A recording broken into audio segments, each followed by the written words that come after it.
You got a bit of quality coming back into the side this week. How's the team shaping up for Saturday? Yeah, look, we had a couple out last week, and we probably struggled a little bit over the whole season to get our best side on the park. So we're pretty much going to be able to select from our full group. Nelson didn't play last week. He's been cleared by the surgeon that he should be able to play.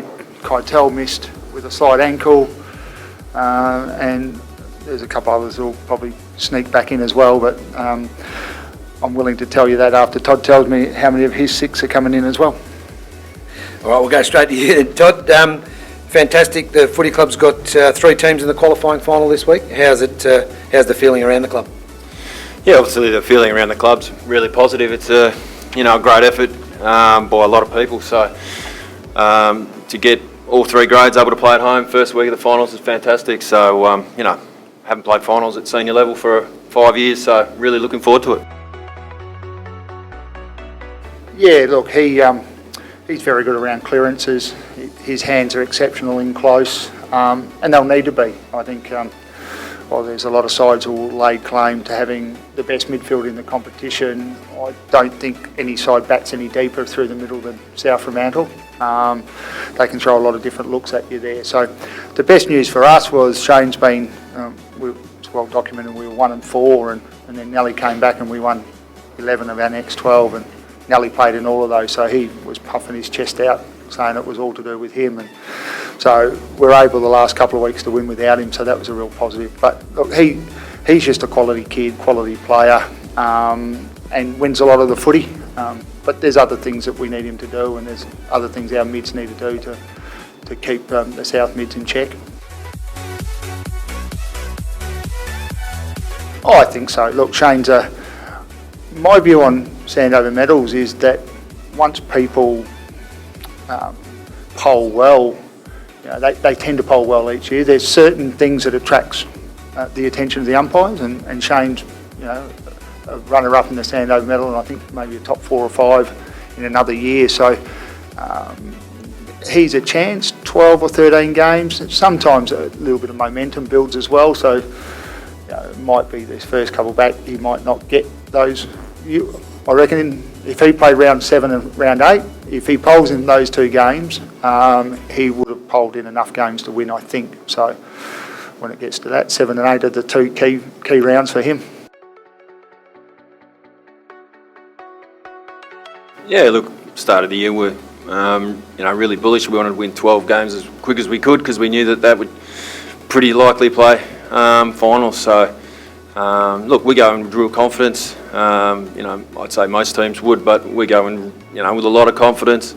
You don't win 15 games and finish second on the ladder by accident. So we've done a lot of things right consistently throughout the year to qualify, but now she's a new season. So I've been around footy long enough to know that it's not the best team for a whole season that wins a flag. It's the best team in September. So we've qualified. We've got as good a chance as any, but in 4 weeks' time, if we're the best team in September, then we'll be right amongst it.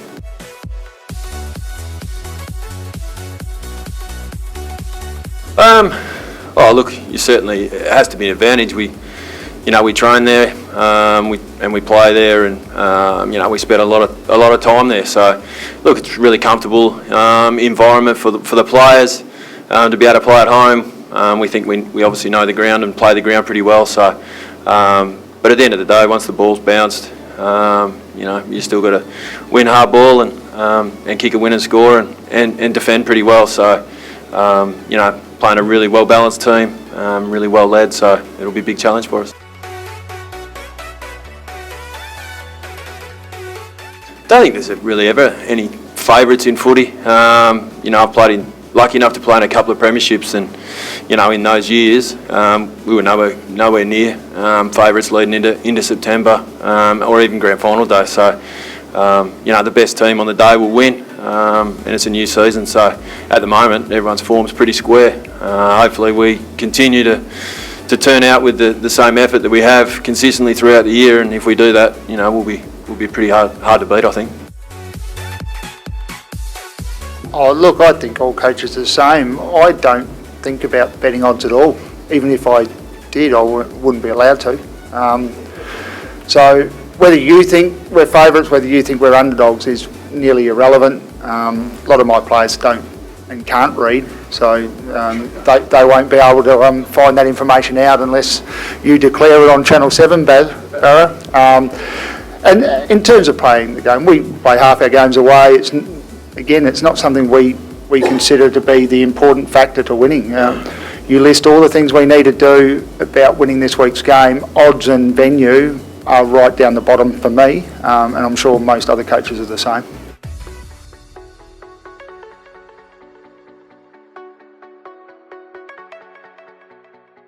Oh, look, again, from my job, it really doesn't change anything. I reckon it's fantastic for the competition. It's fantastic for the people involved, probably outside the sphere of coaches and players. We have a job to do. We're employed to do a job. We battle for 23 weeks to get to this point. But I'm sure the people in the Footy Commission, the WAFL, Channel 7, and all the supporters out there are really looking forward to a great weekend of footy.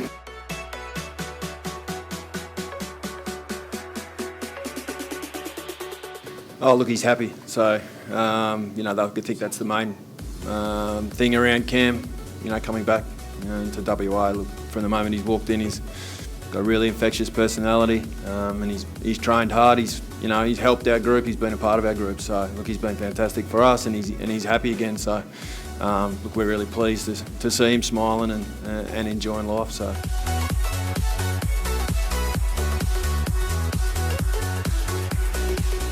Oh, there's no doubt. There's no doubt that he's, he should be playing at AFL level, so hopefully he gets that chance again. Club's qualified for its second final series. You got a message for the Peel community to get behind you and support the game on Sunday? Thanks, Nappy. Yeah, look, we're really proud to be playing in finals for the second time in 20 years, and hopefully growing footy in the Peel district. And I know that John Ditchburn and the board will be really keen for us to have a big crowd there on Sunday. Jaymie recorded a strong win last weekend to secure a place in the finals. Looking to carry that momentum into this weekend's game? Yeah, it was great, obviously, to secure that spot in the finals, and it was a really good day for East Perth, given the fact that we got all 3 grades in. So we're pleased with that, and looking forward to taking part on Sunday. No, I'm not sure, to be honest, at this stage. Obviously, given the game with West Coast is the following Thursday, it might mean we lose a couple from last week's game, but we'll probably know more tomorrow after our main session. Yeah, potentially. It's probably a smart thing to do from a West Coast point of view, but we'll still have a good number of listed players available, and also from an East Perth point of view, our reserves finished on top, and we've got some quality players who have been playing league football this year. So whoever gets an opportunity this weekend will take their chances.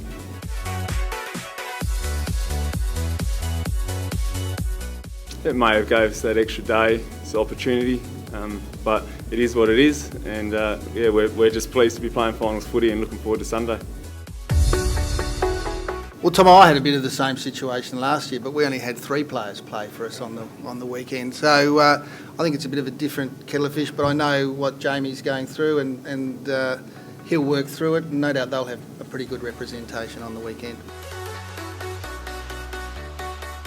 I think 19's a bit high, so we haven't sorted it right through. We'll do that Friday, but we'll have good representation from Fremantle, and the buy-in's really strong, as well as obviously our group, which is, we've averaged 11 Peel players and 11 Fremantle players to get us to this stage, and the group's come together really well. So selection will be difficult, and we're hoping to put a really strong side on the park on Sunday. Jack it up. Oh, look, I think there's 20 that have. You take out Matthew Eubagang and Brady Gray, who are out in long-term injury. Clancy Pearce won't play because he's had a hamstring. And Tanner Smith hurt himself on the weekend, so he won't play. So there's potentially 18 players, I think, that are available. Yeah, look, we think it's a... East Perth and Peel have had, for those reasons, amongst others, have had great competition over the last year or two. we know each other really well, and we're great competitors on the field and get on really strongly off. So we know it'll be a strong, well-fought game, and you know we're hoping at the end of the day we're the ones that come out victorious.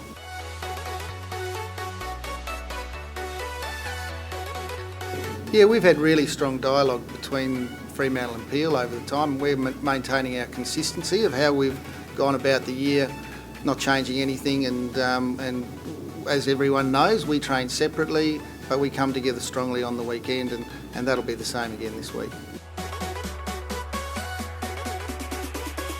I think everyone likes to put on as good a side on the park as they possibly can, and when it comes to finals, and then we go to work from there. So whoever's up and available and ready to play from both in our group of 22 will be having a real red hot shot.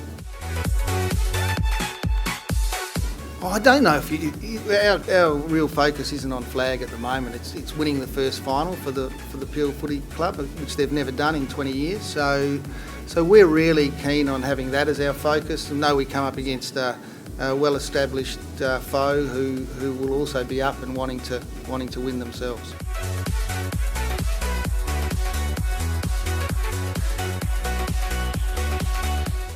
Oh, it's something that you have to juggle all year round. We've had quite a healthy list from an East Perth point of view and West Coast point of view, especially early in the year. And yeah, it's constant communication with your playing group every week, and there's disappointed players who miss out from both AFL and WAFL, and we deal with that. You know, even at the moment we've got the likes of Eric McKenzie who are back playing WAFL, and I'm sure he'd like to be playing AFL football. So it's a juggling act. Like I said, we've got a real squad mentality, and we're pleased with where our reserves are at as well. And it's great that we're going to be playing finals footy, whether it's at league or reserves level.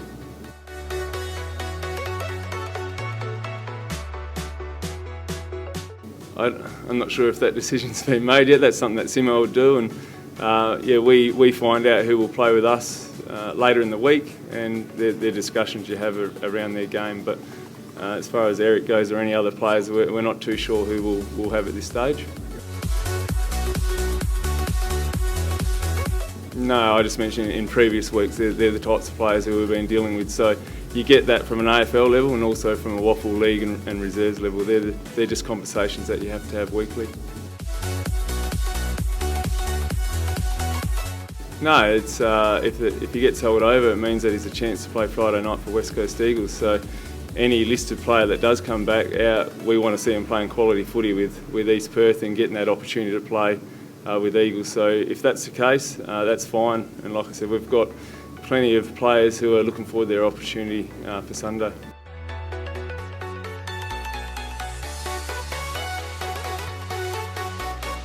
Yeah, look, I think the mainstays of our group at the moment are Gerald Ugle, Josh Bootsma, Blair Bell, Rory O'Brien have certainly been the players that have driven our group, and it's really exciting.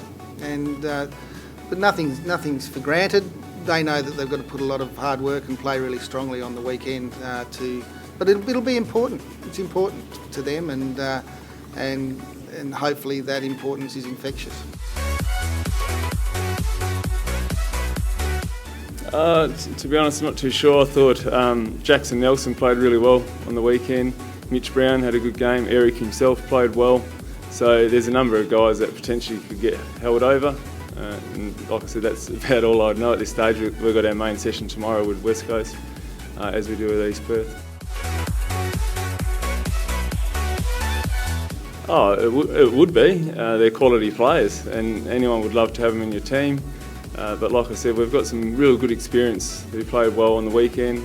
Nathan Blease played a lot of league footy and played well against East Fremantle on the weekend down back. Mitch Lake has played several league games this year. So yeah, like I said, that's out of our control, and we'll wait to deal with that when it comes.